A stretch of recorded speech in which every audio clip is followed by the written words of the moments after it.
Beautiful sols, good morning. আজকে 25শে December. সকলকে জানাই মেরি ক্রিসমাসের অনেক অনেক শুভেচ্ছা।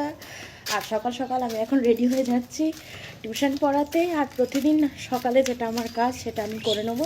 প্লিজ তোমাদেরকে রিকোয়েস্ট করছি তোমরাও একটু করো। কাজটা করতে এমন কিছু হাতি ঘোড়া লাগে না, লাগে এরকম একটা 5 টাকার বিস্কুটের প্যাকেট। তো এই বিস্কুটের প্যাকেটের কিভাবে সদ্গতি করি দেখো।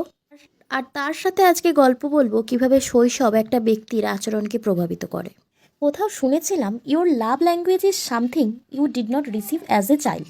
অর্থাৎ ছোটোবেলা থেকে আপনি যা থেকে বঞ্চিত হয়েছেন সেই আচরণগুলি আপনি আপনার পছন্দের মানুষের থেকে এক্সপেক্ট করবেন। মিলিয়ে দেখলাম একদমই তাই।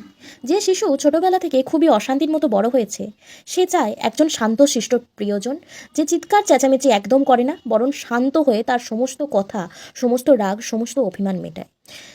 যে শিশু ছোটবেলা থেকে সে গুড ফর নাথিং, কিছুই পারে না, ওর্থলেস এসব শুনে বড় হয়েছে, সেও চায় তার প্রিয় মানুষটি তার ছোট বড় অ্যাচিভমেন্টগুলোকে ভীষণভাবে সেলিব্রেট করুক, তাকে বারে বারে বাহবা জানিয়ে পিঠ চাপড়ানি দিক।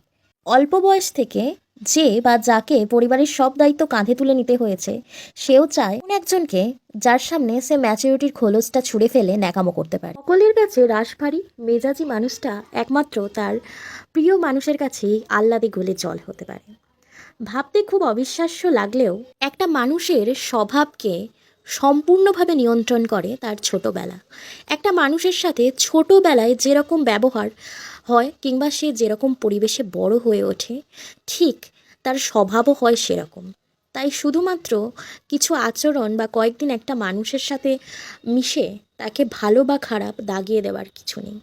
কারণ সকলেরই ছোটোবেলা কুসুম কোমল হয় না কিন্তু।